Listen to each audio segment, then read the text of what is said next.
اللہ مجھے اس ادارے کے ساتھ جوڑے رکھے گا اور ان بچوں کا فائدہ ہو جائے گا ہمارے اس ادارے سے جڑنے سے، اس لیے کہ میں ادارے سے جڑا ہوں، گویا اب آپ کے ساتھ جامعہ عبدالقوہ جامعہ عبدالقوہ آپ کے ساتھ جڑ گیا، اس لیے کہ میرا تعلق جامعہ عبدالقوہ سے ہے۔ میں یہاں آنے سے پہلے جامعہ عبدالقوہ کا استاد رہا ہوں، میں وہاں کے اہتمام کے فرائض انجام دے چکا ہوں، وہاں کے انتظام کے اندر رہ چکا ہوں، لیکن مولانا کے حکم پر میں یہاں تک آیا ہوں۔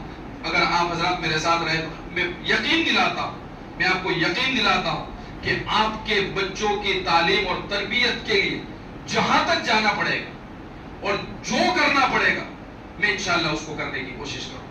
اس کے لیے مجھے چاہیے آپ لوگوں کا ساتھ۔ آپ ایک مرتبہ کہہ دیں کہ انشاءاللہ ہم سب آپ کے ساتھ کھڑے رہیں گے انشاءاللہ۔ اللہ تعالیٰ کہنے سننے سے زیادہ عمل کی توفیق عطا فرمائے۔ آج کل 2 منٹ لے لوں میں، صرف 2 منٹ۔ آج کل ایک مسئلہ چل رہا ہے وقف بل کا۔ وقف کس کو کہتے ہیں؟ میں ایک بہت شارٹ میں 2 منٹ میں اس کو ختم کر دیتا ہوں۔ وقف کہا جاتا ہے اسلام کے اندر کسی چیز کو اللہ کے راستے میں دینے کا نام کیا ہے؟ وقف۔ تو ہندوستان کا ایک ایسا شعبہ ہے جس کو وقف کہتے ہیں، اور اس وقت اس کے بہت سارے حکومت خود اب اس کے اندر دخل انداز ہو رہی ہے۔ حکومت اپنی دخل اندازی اس کے اندر ڈال رہی ہے کہ بھئی آپ کے جو اصول ہیں، آپ کے بڑوں نے جو اصول بنائے ہیں اس کے اندر ہم کچھ تبدیلی کریں۔ جیسے کہ ایک کمیٹی ہے جس کے اندر سارے مسلمان ہیں وقف کے اندر، تو وہ چاہتے ہیں کہ اس میں وہ مسلمانوں کا جو ٹیگ ہے اس کو ہٹا دیا جائے کہ بھئی اس کے اندر کسی کو بھی ہم کیا کر سکتے ہیں؟ داخل کر سکتے ہیں۔ اگر ایسا ہو گیا تو یاد رکھو امت کا، لوگوں کا، مسلمانوں کا بہت بڑا نقصان ہوگا۔ اس کے لیے آج کل سوشل میڈیا کے اندر اور سوشل میڈیا کے اوپر بہت ساری چیزیں چل رہی ہیں، تو وہ ساری چیزوں کو آپ دیکھیں اور اس کے اندر جو کچھ چیزیں اپلوڈ کرنے کی ہیں وہ آپ اس کو اپلوڈ کرنے کی کوشش کریں۔ اس سے یہ ہوگا کہ آپ اگر اس کو اپلوڈ کرو گے تو آپ کا جو ہے وقف کے جو تبادلہ کرنے کی کوشش کر رہے ہیں اس کے شمارین کے اندر کہ بھائی ہم نہیں چاہتے کہ اس کا کوئی تبادلہ ہو، اس کے اندر آپ کا اس کی تعداد میں آپ کا اندراج ہو جائے گا، اور اگر ہماری تعداد بڑھ گئی تو انشاءاللہ اللہ کی ذات سے امید ہے کہ کوئی ایسا بل پاس نہیں ہوگا، اور اس کے لیے مسلمانوں کو اپنی فکر کرنا پڑے گی کہ بھئی ہم خود اس کو اپنی ذمہ داری سمجھ کر اس کو کرنے کی کوشش کریں۔ اللہ تعالیٰ کہنے سننے سے زیادہ عمل کی توفیق عطا فرمائے۔ وآخر دعوانا الحمدللہ رب العالمین۔